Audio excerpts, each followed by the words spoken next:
본 방송에서 제공하는 투자 정보는 투자 판단에 대한 조언입니다. 방송에서 제공하는 주식의 가치, 가격 상승 및 가격 하락에 대해서는 방송사에서 보장하지 않습니다.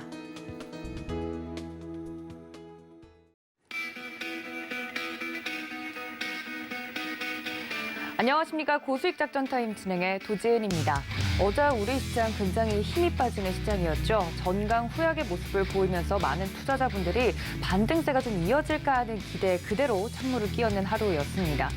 또 마감이 된 뉴욕 증시 상황을 살펴보면 혼조세로 마감이 됐다고 하는데 저희의 바람은 반등이 좀 지속적으로 이어지길 바랐지만 저희의 바람대로 시장이 움직여주지 않고 있는 모습입니다. 그 와중에 변동성은 커져가고 있다고 하는데 자세하게 어떤 내용들이 혼조세에 영향을 미쳤는지 먼저 알아보도록 하겠습니다. 글로벌 시황센터 연결하죠. 안녕하세요. 캐스터 박재은입니다. 오늘도 미국 증시 상황 그리고 외신들 전해드릴 예정인데요. 간밤 3대 지수는 일제히 혼조로 마감을 했습니다. 중국의 경제 지표가 부진하게 나오면서 일제히 좀 하방 압력이 작용을 했고요. 이에 따라서 반등에 대한 기대감에 찬물을 끼얹는 모습이 나타난 겁니다. 특히나 스태그플레이션 공포가 바닥이 보이지 않을 것이다라는 예상으로 이어지고 있는 상황인데요. 특히나 이 11개 섹터가 혼조로 마감을 했고 에너지, 헬스, 그리고 필수 소비재만이 상승하는 모습이 나타났습니다. 그럼 구체적인 지수 흐름 살펴보도록 하겠습니다. 네, 먼저 다우존스는 0.08% 소폭 상승하면서 마쳤고요. 나스닥과 S&P 500은 일제히 밀리는 모습이 나타났는데 특히 기술주 중심의 나스닥 지수가 1.2%로 큰 폭의 하락세를 또 한 번 연출했습니다. 다음으로 주요 기술주 흐름 체크를 해볼 텐데요. 역시나 혼조로 마감을 하는 모습이었는데 투심이 살아날까라는 기대감이 있었지만 다시금 좀 어두운 모습이 나타난 것으로 풀이되고 있습니다. 아무래도 시장이 불안하다 보니까 경제지표 부진 그리고 인플레이션 우려가 지속되고 있는 것으로 풀이되고 있는데요. 그럼 자세히 살펴보면 애플은 1%대 하락세로 마무리를 지었습니다. 그리고 마이크로소프트도 살펴보면 0.15% 소폭 상승하면서 그쳤는데요. 일단 웨드부시에서 애플과 마이크로소프트를 기술주 내의 탑픽 종목으로 선정하고 있다는 점 확인해 보시면 좋을 것 같습니다. 다음으로 알파벳 A는 1.38% 크게 밀리면서 마무리 지었습니다. 다음 장 살펴보도록 하겠습니다. 먼저 아마존은 1.99% 역시 큰 폭의 하락세를 연출을 했는데요. 싱가포르 국영투자회사인 테마섹이 지분을 늘린다는 소식을 나타냈지만 그럼에도 불구하고 주가는 하락세를 면치 못했습니다. 이어서 테슬라는 5.88% 여전히 700슬라에 머물러 있는 모습이 나타났는데요. 상하이 기가팩토리가 정상화되려면 시간이 더 필요하다는 소식에 급락한 것으로 풀이되고 있고 생산 정상화가 빨라도 6월에나 가능할 것이라는 분석이 압도적입니다. 그리고 여기에 투자 의견도 부정적으로 지금 작용을 하고 있는데 번스타인은 테슬라의 밸류에이션이 최근 주가 하락에도 불구하고 아직도 높다고 지적을 하기도 했습니다. 이 여러 가지 악재가 겹치면서 급락한 것으로 풀이되고 있습니다. 다음으로 엔비디아는 2%대 빠지면서 반도체주의 투심도 여전히 얼어붙은 점이 확인이 되고 있습니다. 네, 그럼 다음 장 살펴보도록 하겠습니다. 변동성 지수부터 체크를 해보면요. 4.85% 크게 밀리면서 시장과는 조금 다른 방향성을 띠는 모습이 나타났고요. 이어서 WTI는 3.4% 급등하는 모습이 나타났습니다. 최근 상승세가 지속되고 있는 국제유가죠. 휘발유 선물 가격이 사상 최고치를 경신을 하면서 상방 압력을 가한 것으로 풀이되고 있습니다. 이어서 금값은 0.3% 소폭의 오름세로 마무리 지었는데요. 반등하는 모습이 나타났습니다. 중국을 비롯한 세계 경기 둔화에 대한 가능성이 부각이 됐고 또 심리적 지지선인 1,800달러를 하회하면서 다시금 반등한 것으로 풀이되고 있습니다. 네, 그렇다면 이어서 특징주 흐름 살펴보도록 할까요? 먼저 첫 번째 특징주부터 확인을 해보도록 하죠. 옥시덴탈, 마라톤 오일, 그리고 쉐브론, 간밤 일제히 에너지 섹터가 올랐는데요. 11개 섹터가 혼조 마감한 가운데 에너지 상승이 좀 눈에 띄는 하루였죠. 일단은 옥시덴털은 5.68%, 그리고 마라톤 오일 3%대, 쉐브론도 3%대 각각 상승을 하는 모습이 나타났는데요. 일단 옥시덴털은 가장 많이 오른 종목이었습니다. 중국에서 상당한 수요 회복이 이루어질 것이라는 기대감에 에너지 전반이 오른 것으로 풀이되고 있습니다. 네, 이어서 살펴보도록 하겠습니다. 다음 장 보면 데이터 독부터 확인을 해봐야겠죠. 10% 넘는 급락세로 마감을 하면서 97달러 선으로 거래를 마쳤는데요. 간밤 동사를 포함한 클라우드 회사가 동반해서 급락하는 모습이 나타났는데 보안 사업이 순항하고 있어서 성장성이 지속될 것이다라는 분석이 무색하게 하락하는 모습이 나타났습니다. 이날 가장 많이 밀린 종목으로 확인되고 있습니다. 이어서 트위터는 8%대 급락세를 시현했습니다. 동사의 법무팀이 테슬라 CEO 일론 머스크 CEO가 트위터 인수 계약과 관련해 기밀 유지 협약을 어겼다고 항의했다는 소식에 초반 하락세로 출발을 했는데요. 장 막판에는 머스크가 트위터 거래에서 더 낮은 가격이 불가능한 일은 아니라고 언급을 하면서 더 큰 폭으로 확대되는 모습이 나타났고요. 이로 인해서 트위터 인수 가격 재협상 가능성이 열렸다는 소식에 8%대 급락하면서 마무리 지었습니다. 앞서 테슬라의 CEO 일론 머스크가 이 트위터 인수를 보류하겠다고 밝히면서 10% 이상 급락세를 보인 점도 확인이 되고 있기 때문에 이 추가 하락세 또 있을지 지켜보셔야 할 것 같습니다. 네, 다음으로 스피릿 항공 체크를 해보면요. 제트블루 에어웨이스가 스피릿에 대한 적대적 인수를 개시했다는 보도에 두 자릿대 급등세로 마무리 지었습니다. 네, 이렇게 특징 흐름까지 만나봤고요. 간밤에 나왔던 외신들 하나하나 체크해 보도록 하겠습니다. 네, 먼저 간밤에는 Yield slip, stock struggle as economy fears grow. 간밤에는 경기 침체 우려가 점점 더 커져가는 모습이 나타나면서 특히나 주식시장이 어려움을 겪는 모습이 나타났는데요. 10년물 국채 수익률은 급락하면서 마무리를 지었다는 점이 확인되고 있습니다. 그럼 좀 구체적인 전문가의 분석을 살펴보도록 하면요. 골드만삭스가 S&P 500 지수를 연말 전망치 4,300으로 하향했다는 소식이 나타났습니다. 골드만삭스가 S&P 500 지수 연말 전망치를 기존 4,700에서 4,300으로 내렸는데요.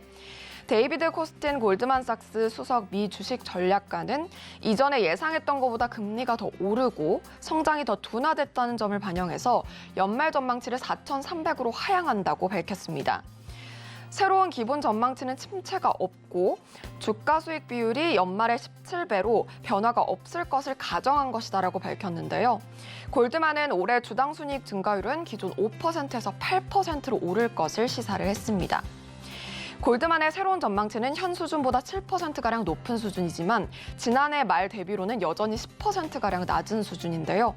코치는 경제가 침체를 피할 거라는 투자자의 신뢰가 더 쌓이면 후반에 반등할 것으로 보고 있습니다. 투자자들이 시간이 지나면서 자신감을 어느 정도 찾는다면 수익을 내는 기술주에 더 좋은 소식으로 작용할 수 있다고 밝히기도 했는데요. 성장주는 우량주든 투기적 종목이든 똑같이 전반적으로 하락을 했지만 이제부터 바뀔 수 있다는 시사를 하기도 했습니다. 네, 이렇게 전망이 어둡게 나타난 가운데 과연 S&P 500 지수 어떻게 흘러갈지 저희 서울경제TV와 함께 체크해 보시죠. 네, 다음 기사 체크를 해보도록 하겠습니다. 간밤 버냉키의 의견도 있었던 만큼 함께 확인을 해보도록 할 텐데요. Bernanke says the fast, slow response to inflation was a mistake. 버냉키는 연준의 느린 결정이 인플레이션에 독이 됐다고 강조를 했습니다. 금융위기 이후 긴축 발작 당시 미국 연준의 수장을 지냈던 사람이죠. 벤 버냉키가 현 연준이 인플레이션 대응에 실패했다고 비난을 했습니다. 현지 시간 16일 버냉키 전 의장은 CNBC와의 인터뷰에서 돌이켜보면 연준이 인플레이션에 대해서 대응을 미룬 것은 실수였다고 강하게 비판했는데요. 버냉키 전 의장은 연준 인사들 또한 이것이 실수였다는 점을 인정하고 있다고 시사했습니다. 제롬 파월 연준 의장을 비롯한 연준 인사들이 코로나 팬데믹 당시에 인플레이션에 강력하게 대응하지 않은 이유는 금융시장 안정 때문이었을 것으로 풀이되고 있는데요. 버냉키 전 의장은 파월 의장이 인플레이션에 대한 대응을 늦춘 것을 이해한다면서 금융시장 충격을 최소화하기 위한 의도로 보여진다고 밝혔습니다. 다만 연준이 본격적인 긴축 궤도에 접어든 만큼 시장 영향이 불가피하다는 점도 함께 짚었는데요. 이렇게 인플레이션이 계속해서 주식시장을 압박하고 있는 만큼 앞으로 인플레이션의 추이 저희와 함께 체크해 보시죠. 네, 마지막 기사 살펴보도록 하겠습니다. 최근에 이 헤지 펀드들 사이에서 기술주의 매도세가 이어지고 있는데요. 특히나 넷플릭스 메타가 던져지고 있다는 점이 확인되고 있습니다. 웨드부시 애널리스트는 넷플릭스가 콘텐츠 출시 일정 조정을 통해서 가입자 수를 방어할 수 있다고 주장을 했는데요. 넷플릭스의 1분기 실적 발표에는 가입자 증가세 둔화가 확인됐는데 이에 넷플릭스 경영진은 콘텐츠 출시 일정을 조정하는 방법을 쓸 것으로 보여지고 있습니다. 신작 출시를 어느 정도 지연하는 것이 가입자 이탈을 방지하는 전략이 될 것으로 풀이되고 있는데요. 이어 넷플릭스 가입자 부진을 지역별로 분석하면 미국과 캐나다가 가장 큰 원인이었다고 합니다. 이미 스트리밍 서비스가 포화됐기 때문에 앞으로 가입자 수를 방어하는 효과를 가져올지 분석이 되고 있는데요. 투자 의견을 중립에서 아웃퍼폼으로 상향 조정하고 목표 주가를 $280로 제시하기도 한 만큼 앞으로 넷플릭스를 포함한 기술주의 주가 좀 살아날 수 있을지 귀추가 주목됩니다. 지금까지 외신 살펴봤습니다.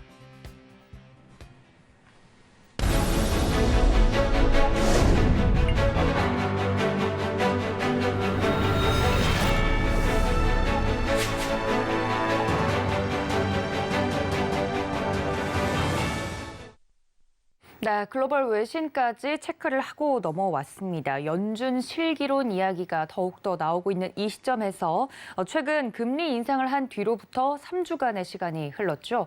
그간 움직였던 시장의 움직임과 그 가격이 이렇게 움직인 이유에 대해서 정확하게 좀 분석을 해주신다고 하니까요. 준비해 주신 내용 지금 바로 만나보겠습니다.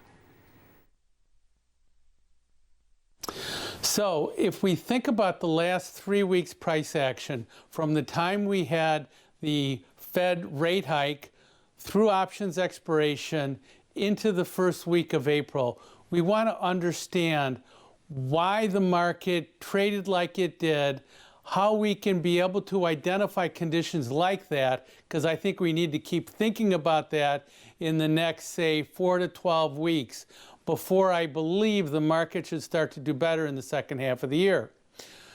So when we think about this and we look at this chart right here, we had the worst liquidity in the last 5 years in terms of depth of bids, depth of offers.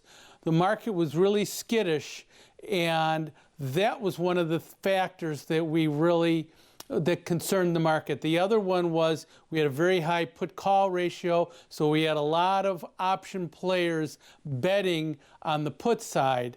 That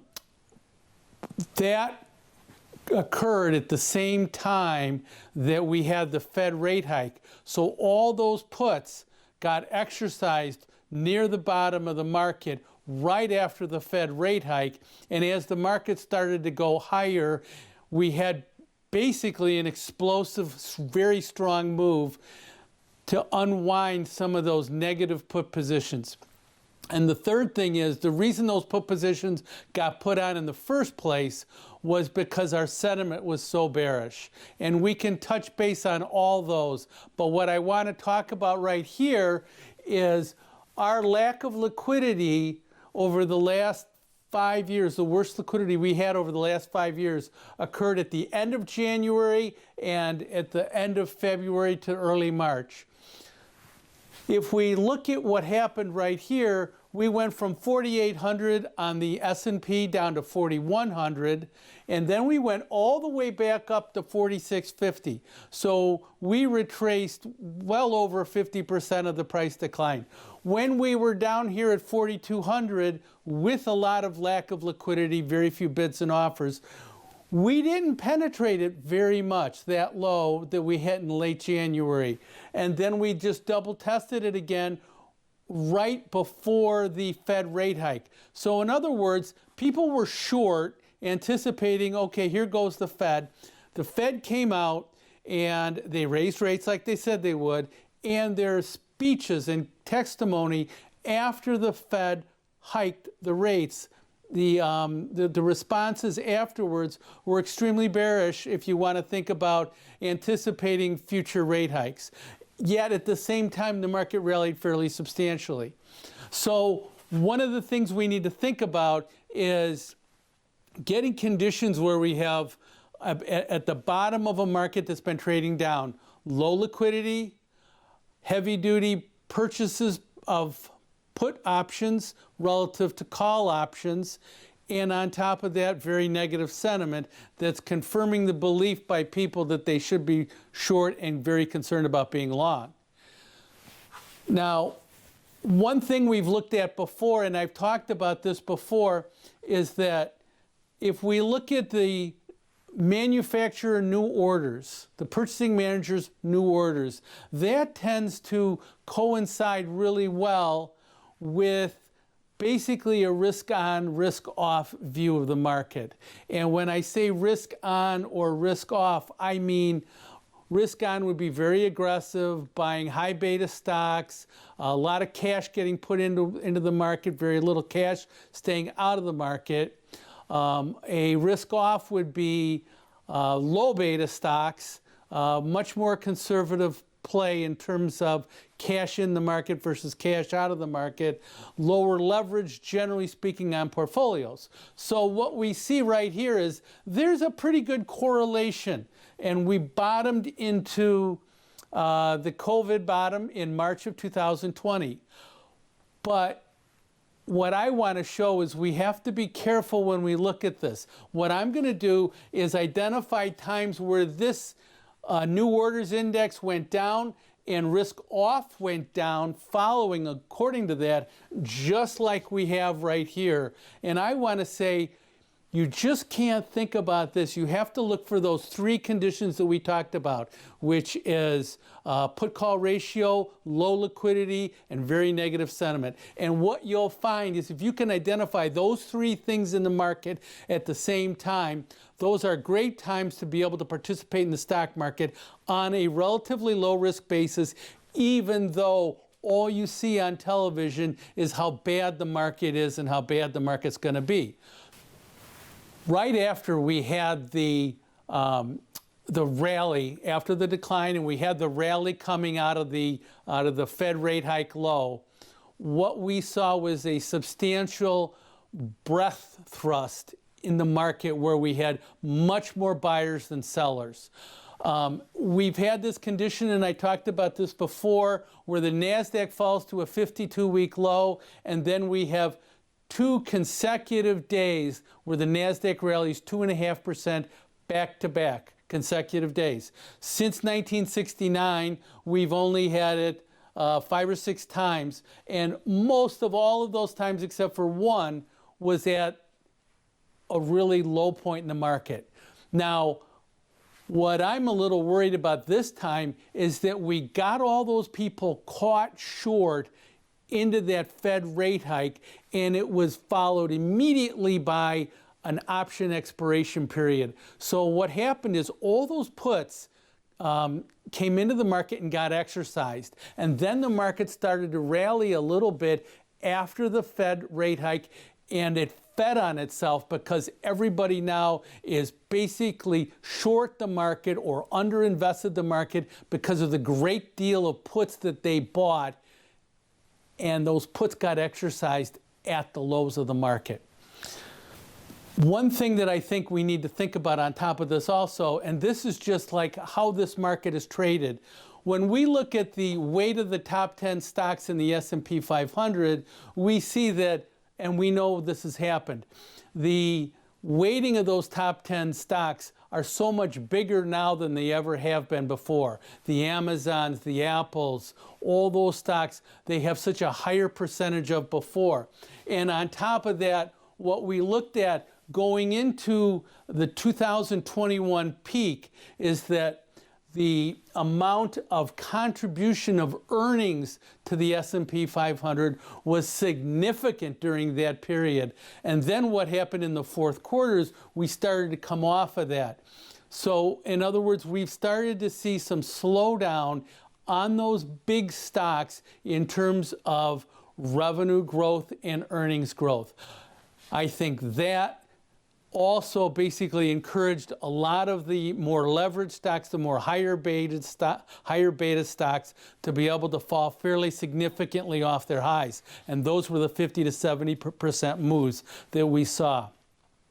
One final thing, and I've talked about this before, is I've said that we haven't seen enough insider buying. by companies. They have actually bought stock. They've done stock buyback programs by the companies, but they haven't contributed enough on a dollar basis to be able to tell me that they're as committed as they were in March of 2020. But what I have come up with and seen is that if we look at it, instead of looking at all of the insider buying on a dollar basis, let's look at it as the buys versus the sells, okay?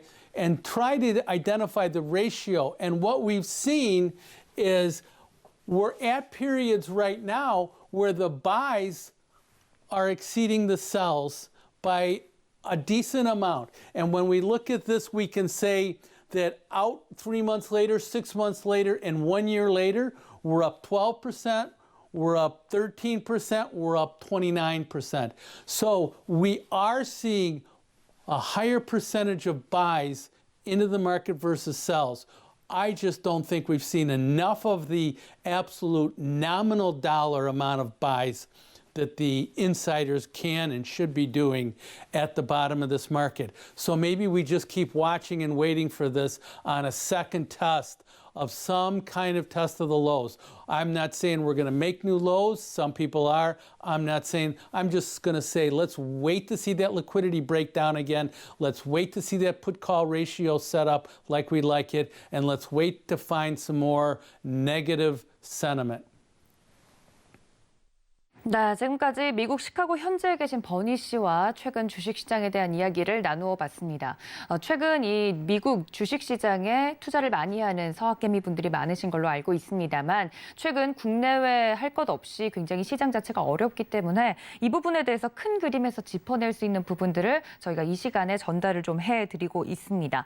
더불어서 다음 시간에는 이 주식시장에 특히 뉴욕 증시에 함께 참여하고 계시는 투자자분들에게 이 수급에 대한 이야기를 자세하게 해드릴 예정이라고 하니까요. 어떠한 투자자들이 어떤 시기에 들어오고 나갔는지 그리고 그들이 취하고 있는 전략은 무엇인지 이야기를 자세하게 해드린다고 하니까 다음 시간도 많은 기대 부탁드립니다. 더불어서 월가 트레이더 버니의 미국 주식에서는 미국 현지에서 나스닥 지수를 능가할 만한 종목에 대한 이야기도 해드리고 있는데요. 지금 현재 하단에 나가고 있는 노란톡을 통해서 들어오시거나 문자샵 0082번으로 미국 주식 혹은 버니 미국 주식이라고 보내주시면 함께할 수 있는 방법을 안내해드리고 있으니까 궁금하신 분들은 이 점까지 체크해 주시면 좋을 것 같습니다. 더불어서 현재 이야기가 나오고 있는 이 영상들에 대해서는 다시 보기가 가능하니까요. 서울경제TV 유튜브 채널도 많은 참여와 시청 부탁드리도록 하겠습니다.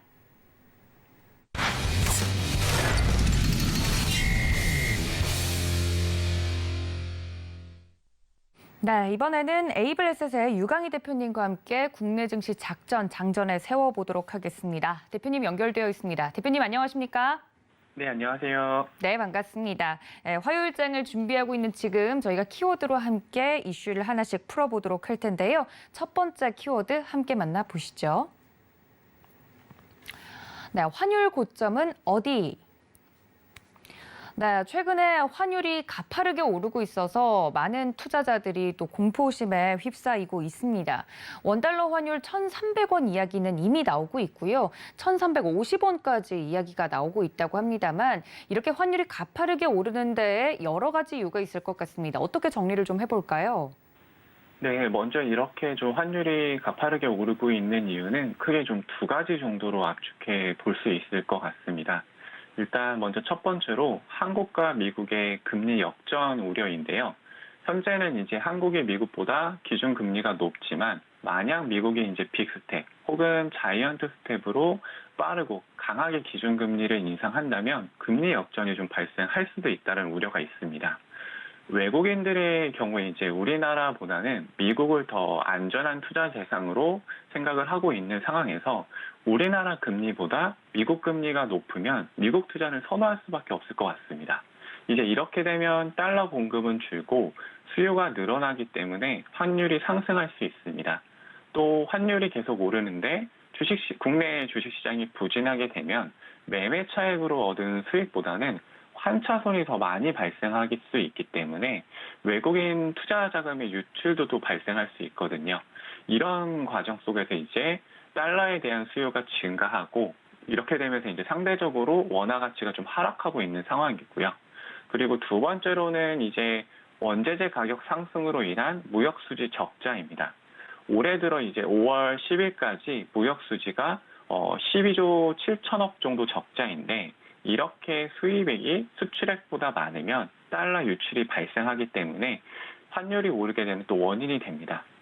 정부의 개입으로 좀 어느 정도 환율이 하락할 수는 있겠지만, 한은에서도 이제 비슷한 얘기는 나오고 있지만 우리나라 가계부채가 높은 편이고, 그렇기 때문에 이제 금리를 미국처럼 적극적으로 인상하기도 좀 어려운 상황입니다. 또한 이제 원재재 가격 상승이 또 당분간 지속될 것으로 예상이 되기 때문에 당분간 좀 환율을 방어하는 게 쉽지 않아 보이기는 합니다. 네, 최근 가파르게 오르고 있는 환율에 대해서 그 이유를 자세하게 대표님께서 정리를 해주셨습니다. 최근 이 연준의 책임론까지 나오고 있는 상황에서 환율도 계속해서 체크를 좀 해봐야 될 것 같은데요. 직접적으로 수혜를 받을 수 있고 혹은 피해를 받을 수 있는 업종들에 대해서도 이후 저희가 자세하게 다뤄드리도록 하겠습니다. 자, 환율에 대한 이야기 정리를 좀 해보고요. 저희 다음 키워드도 확인을 해보도록 하겠습니다. 함께 보시죠. 네, 두 번째 키워드는 한국전력 역대 최대 영업 손실의 의미입니다. 네, 한국전력 이 전기세에 대한 이야기가 계속해서 나오고 있는데, 사실상 구조를 좀 보면 한국전력 같은 경우는 적자가 날 수밖에 없는 구조긴 한데요. 그 적자 폭이 지금 최대치를 찍고 있어서 문제가 되고 있다고 합니다.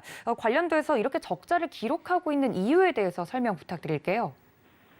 네, 먼저 지난 13일에 발표된 한국전력 실적을 보고 투자자분들이 좀 많이 놀랐었는데, 연결 재무제표 기준으로 봤을 때 한전의 올해 1분기 영업이익이 전년 동기 대비해서 8조 3,500억 정도 감소해서 7조 7,800억 정도의 적자를 냈습니다. 이 수치를 보게 되면은 지난해 이제 연간 손실이 5조 8,600억 정도였는데, 이것보다 2조 많은 손실을 올해 1분기에만 기록을 한 건데요. 우크라이나와 러시아 전쟁으로 유연탄 가격도 오르고 원유나 천연가스 가격들이 많이 올라서 어느 정도 실적이 안 좋을 거라고 예상은 했지만 예상을 훨씬 뛰어넘는 손실폭을 좀 기록을 했습니다.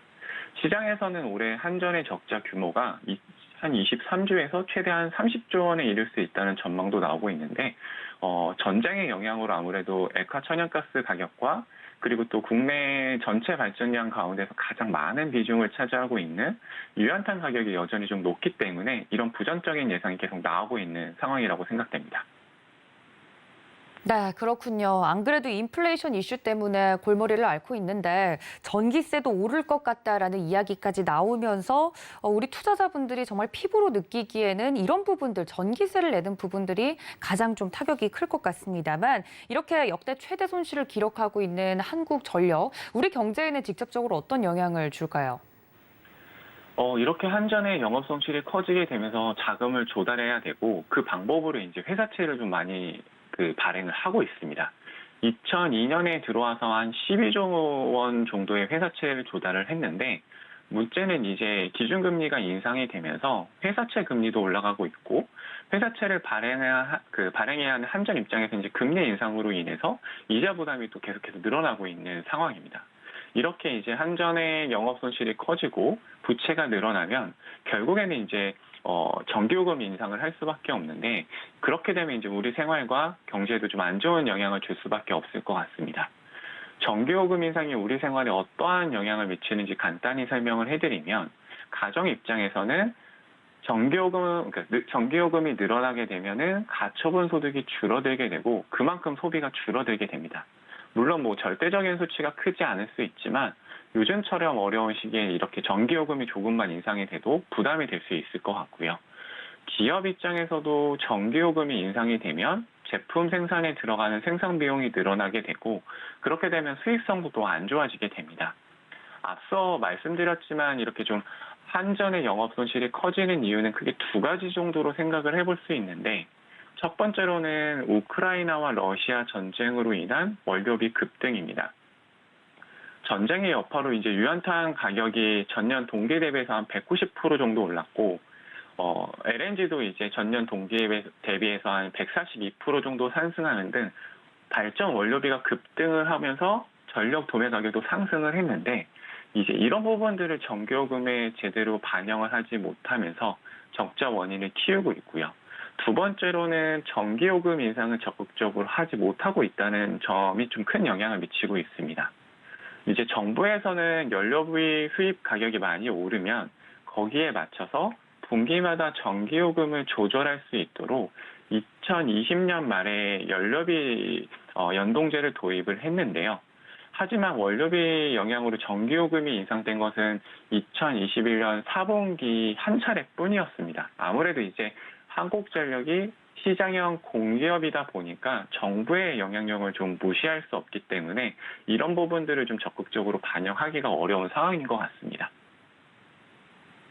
네, 그렇군요. 이 한국전력에 대한 이야기를 좀 하고 있습니다만 한국전력 자체에 투자를 하신 분들은 굉장히 좀 슬픈 소식이 아닐 수 없습니다. 하지만 그 안에서도 해결책을 찾는 과정 속에서 수혜주들을 저희가 찾을 수 있다고요. 네, 일단 최근에 들어선 새 정부에서는 이제 원가주의 원칙을 적용한다고 밝히면서 급등한 원가를 전기요금에 반영한다라고 했지만 최근에 워낙 물가가 급등하고 있기 때문에 이 부분도 좀 바로 적용하는 건 어려워 보입니다. 앞서 설명드린 두 가지 문제 중에서 첫 번째는 상당히 복잡한 대외 변수이기 때문에 저희가 해결하기에는 좀 어려운 과제일 것 같고요. 두 번째 역시 국민 생활과 좀 밀접한 관련이 있고 물가가 현재 가장 큰 이슈이기 때문에 공공요금인 전기요금을 지금 당장 올리는 것도 좀 어려워 보입니다. 이런 부분 때문에 이제 인수위원회에서는 원전 이용률을 높이겠다라고 이야기를 했었고 그 때문에 이제 원전 관련된 관련주들이 좀 좋은 흐름을 보였었는데요.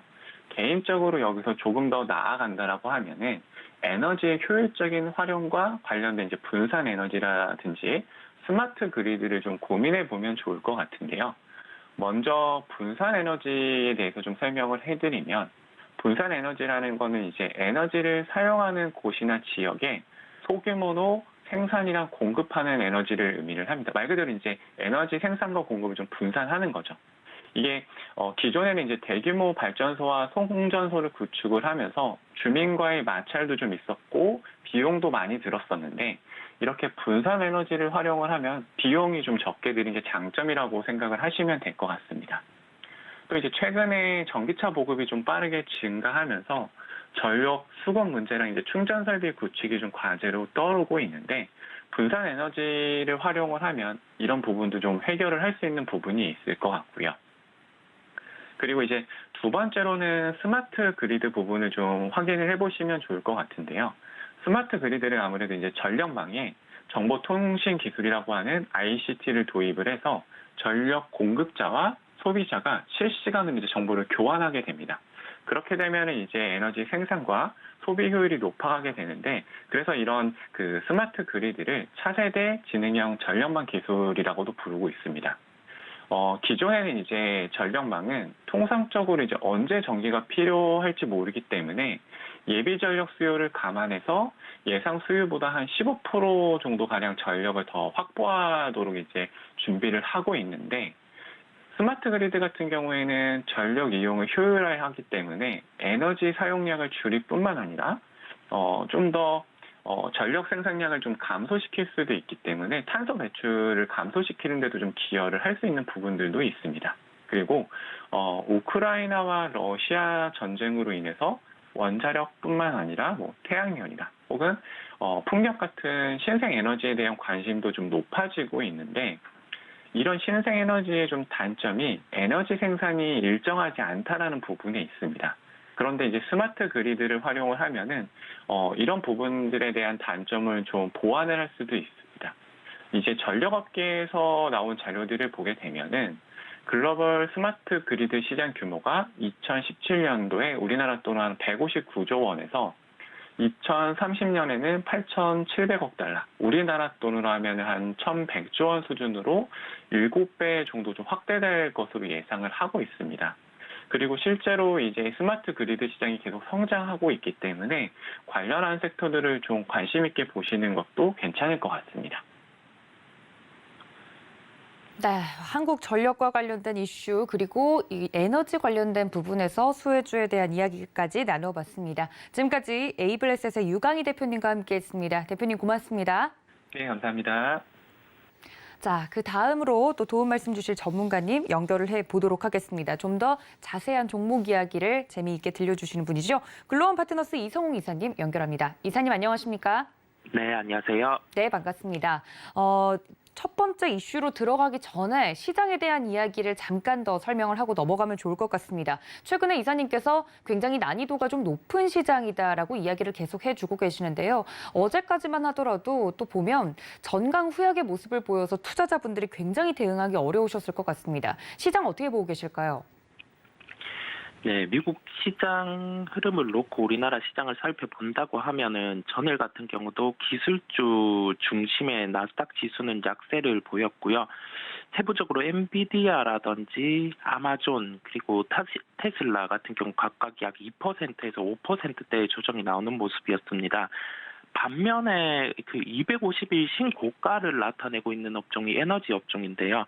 에너지 업종 같은 경우는 원자재 가격 상승 자체가 원유 그리고 천연가스 중심으로 상승이 나타나고 있고 이러한 부분이 러시아의 전체적인 포지션이 글로벌 한 17%가 되는 부분이 천연가스가 있다 보니 이 부분을 메우기 위해서는 미국의 수출 자체가 모두 유럽으로 이루어져야 되는 부분이 있다 보니까 천연가스 같은 경우는 그 변동성이 있지만은 상승으로 계속 나타나는 모습이고요. 러시아 우크라이나 이슈가 이어진다고 하면은 이러한 부분은 추세적으로 상승이 계속 나타난다 이런 개념보다는 상승의 폭은 적지만은 단계적으로 상승할 가능성이 원유보다는 천연가스 쪽이 더 높습니다. 그렇다 보니 시장이 이와 같은 현상이 나타나는 것으로 보이고요.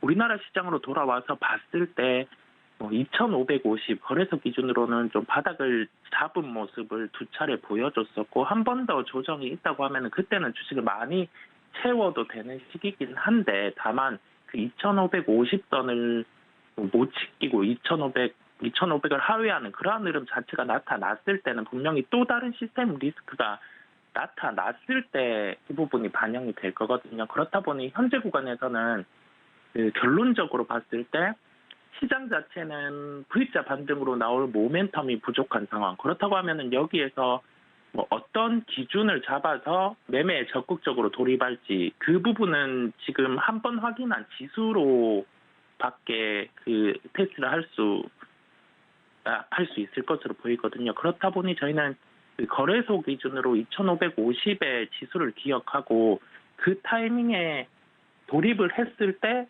계속 방송을 통해서 말씀드리는 것처럼 1분기 실적과 관련된 종목들을 저희가 정리를 하고 있잖아요. 그렇다 보니 그러한 종목들을 다 메모하고 기억을 해 두셨다가 시장이 2,550 구간으로 조정이 나왔을 때 그러한 종목을 이제 편입해 나가는 게 현재 시장에서는 가장 좀 효율적인 대응으로 보입니다.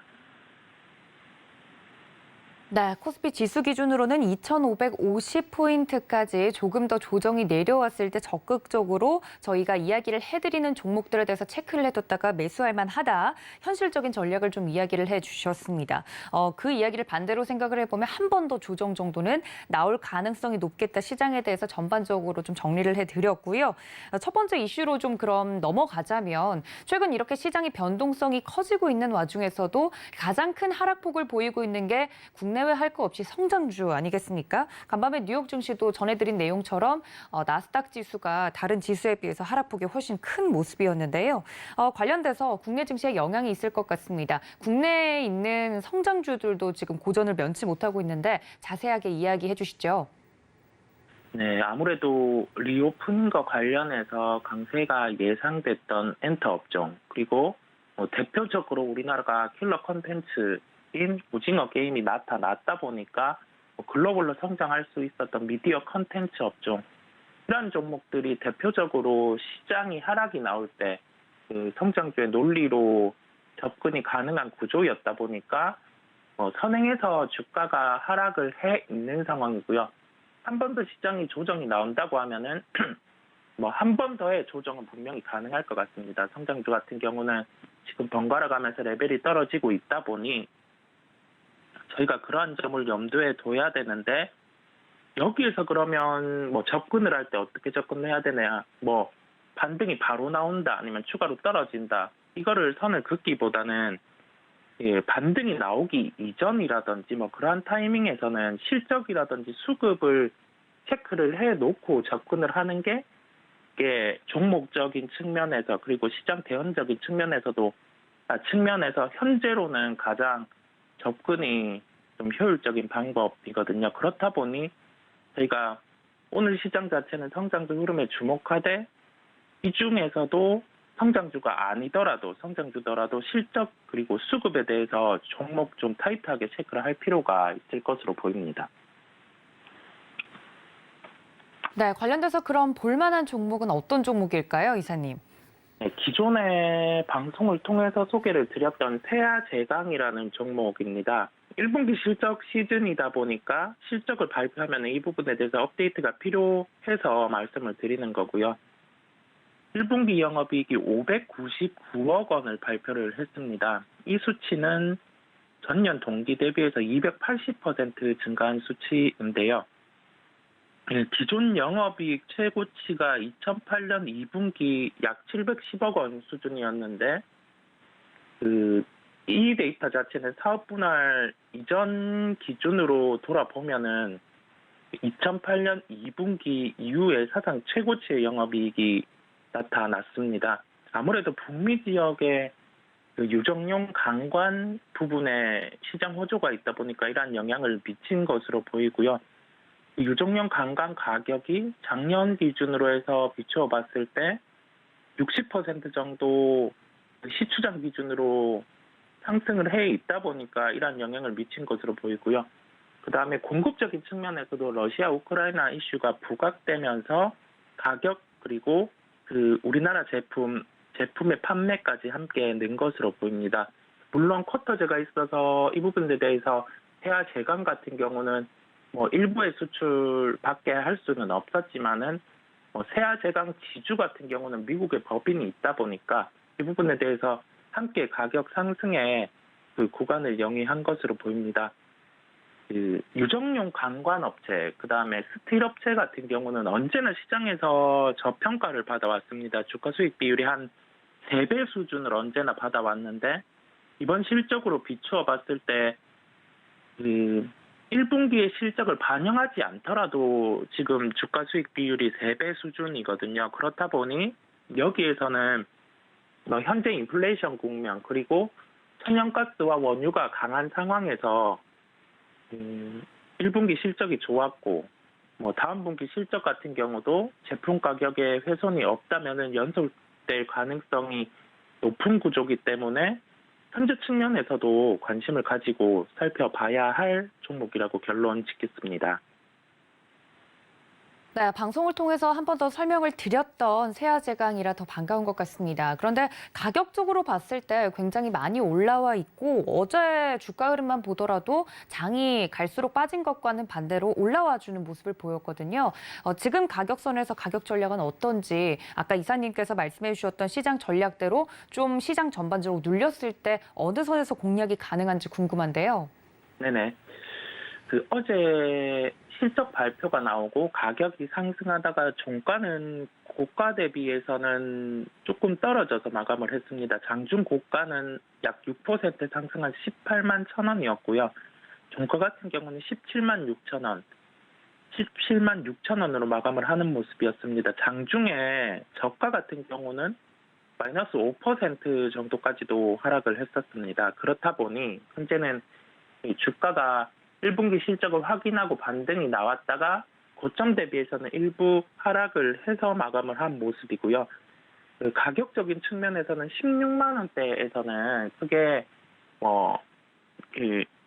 이런 1분기 실적이라든지 그 부분을 감안을 했을 때 큰 부담이 없는 구간입니다. 그렇다 보니 저희는 16만 원의 가격을 기억하고 그 가격에 도달했을 때는 적극적으로 접근 가능하다는 결론을 짓기로 하겠습니다. 네, 세아제강 같은 경우 가격 전략 좀 정확하게 이야기를 해주셨습니다. 지수와 함께 이 종목에 대한 주가가 혹시나 16만 원 선까지 내려온다면 적극적으로 좀 매수해 볼 수 있는 가격이다라고 이야기를 해드렸으니까요. 저희 방송을 통해서 설명을 드렸던 세아제강에 대해서 가격 전략 궁금하셨던 분들은 이 점까지 체크해 주시면 좋을 것 같습니다. 자, 그렇다면 다음 이슈로 좀 넘어가 보도록 하겠습니다. 세아제강도 그렇고요. 이렇게 영업 실적이 굉장히 좋게 나왔다라는 이슈가 나오는 기업들에 대해서는 주가가 그나마 좀 잘 반영이 되는 모습을 보여주고 있는 1분기 실적 시즌입니다만 관련돼서 혹시나 더 눈여겨보고 계시는 업종이나 테마가 있다면 어떤 쪽을 좀 보고 계실까요? 네, 전체적인 시장 흐름상에서 인플레이션이 명백하게 부각이 되고 있는 상황이고 그 부분을 1분기 실적으로 확인하고 상승을 하는 종목도 있고 1분기 실적을 확인했을 때 하락을 하는 종목이 있거든요. 아무래도 전체적인 1분기의 컨센서스도 있지만 시장에서 이게 여겨지는 그 컨센서스가 더 높은 수준이 미리 나왔다고 하면 이러한 현상이 나타나는 경우도 있습니다. 그렇다 보니 실적 체크 중에서도 저희가 시장의 예상치에 대해서 파악을 하는 게 중요하겠고요. 전체적인 궤를 놓고 봤을 때 강간 업체 같은 경우 방금 말씀드린 세아제강이라든지 슈스틸 이러한 종목들 같은 경우는 1분기 실적이 시장 예상치보다 긍정적인 게 명백하게 나왔고 그리고 어제 실적 발표 중에 보면은 조비라든지 이러한 비료 업체들 같은 경우가 예상보다 높은 실적이 나왔거든요. 특히 조비 같은 경우는 한 분기 그러니까 올해 1분기의 매출과 영업이익이 작년 1년에 번 매출과 영업이익보다 높게 나왔거든요. 그렇다 보니 저희가 거기에서 유출을 해볼 수 있는 게 비료업체들 같은 경우는 가격의 상승, 즉 원재료의 상승분 같은 경우를 제품의 정가가 1분기도 이루어졌다고 유출을 해볼 수 있다 보니 어제 전체적으로 비료업체가 강했었고 시간 외로 또 실적을 발표한 업체도 있다 보니까 오늘 그러한 업체 중에서 한 업체를 말씀을 드리도록 하겠습니다. 네, 이 글로벌 이슈와 더불어서 테마적으로만 오르는 것이 아니라 실질적으로 비료 관련주들 영업 실적도 좋게 나오고 있다라고 이야기를 좀 해드렸는데 어떤 종목일까요? 네, 종목은 남해화학을 말씀드리도록 하겠습니다. 남해화학 같은 경우는 1분기 영업이익이 479억 원을 발표를 했습니다. 근데 현재 시가총액이 7천억 원대거든요. 만약에 저희가 보수적인 관점에서 한 다음 분기 같은 경우도 비슷한 수준이 나온다고 감안을 하면은 연간으로 한 이제 1,800억 정도 이상의 실적이 나올 수 있거든요. 그렇다고 하면은 이게 일반적인 성장을 감안을 했을 때도 아주 보수적으로 하더라도 9천억 원대는 가야 되는 측면이고요. 성장으로 열어둔다고 하면은 1조 4천억 원 정도까지도 상승이 가능한 구조로 열리게 됩니다. 다음 분기에 만약에 이번 분기보다 긍정적인 실적, 즉 한 500억 원 이상의 실적만 보여주더라도 이게 성장에 대한 확인이 되다 보니까 그때는 1조 원 이상, 지금 구간에서 1조 4천억 원까지 갈 수 있는 구조가 형성이 되거든요. 그렇다 보니 물론 죄송합니다. 물론 1분기 실적도 좋았지만은 이 종목을 이제 일회성 실적의 접근보다는 지속적으로 다음 분기에 실적까지 업데이트를 하면서 대응이 필요하겠고 현재 시가총액이 7천억 원대입니다. 무조건 9천억 원대까지는 상승 가능한 실적을 보여줬기 때문에 매매를 하실 때도 이 부분을 감안해서 이러한 종목들 같은 경우는 현재 시장이 어렵더라도 조정이 나왔을 때 필히 다 나갈 종목이고 시가총액 기준으로 9천억 원대에 왔을 때는 한번 매매한다는 그런 시나리오를 세우고 편하게 접근 가능한 종목으로 보입니다. 네, 남해화학 같은 경우는 저희 서울경제TV 전문가님들께서도 방송을 통해서 자주 이야기를 해드렸던 종목이라 더욱더 반가운데요. 어제 종가 기준으로 14,100원을 현재 기록하고 있습니다. 관련돼서 그 밴드 구간을 정확하게 좀 정해주시면 좋을 것 같은데요. 하락하면 어느 가격선에서 매수를 좀 적극적으로 하고 또 혹시나 갖고 계시는 1차 목표가가 있다면 어느 정도로 보는 게 좋을까요? 네, 목표가 같은 경우 일단은 제가 목표 시총으로 언급드렸는데 가격으로 이 부분을 환산을 하면은 대략적으로 한 16,000원 선 근처까지는 기본적으로 상승이 가능하겠고요. 매수를 진입하시는 분들은 12,000원대에서는 적극적으로 매수를 하셔도 될 것으로 보입니다. 즉 정해놓는 밴드 자체는 12,000원 구간에서는 뭐 매수 대응, 그다음에 16,000원 정도에서는 매도 대응. 뭐 이게 만약에 시장이 빠져서 한 10,000원 정도까지 하락을 한다 하면은 아주 적극적으로 매수를 대응해도 되는 그러한 구간으로 말씀드리겠습니다.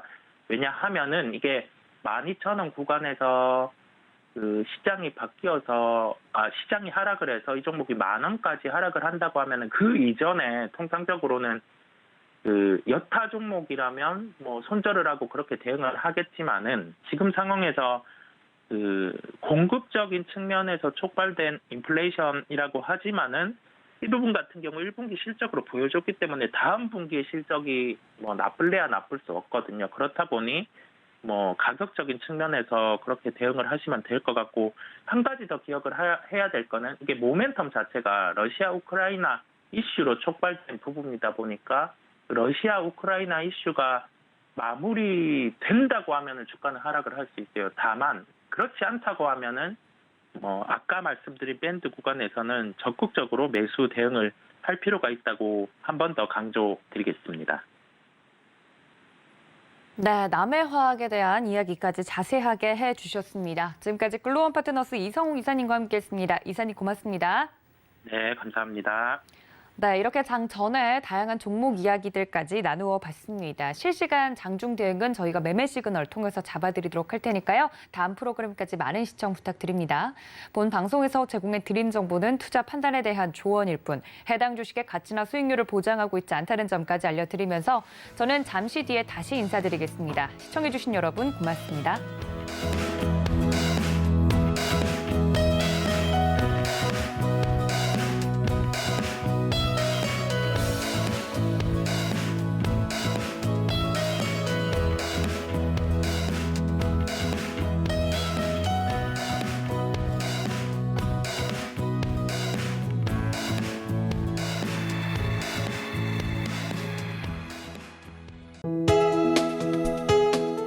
본 방송에서 제공하는 투자 정보는 투자 판단에 대한 조언입니다. 방송에서 제공하는 주식의 가치, 가격 상승 및 가격 하락에 대해서는 방송사에서 보장하지 않습니다.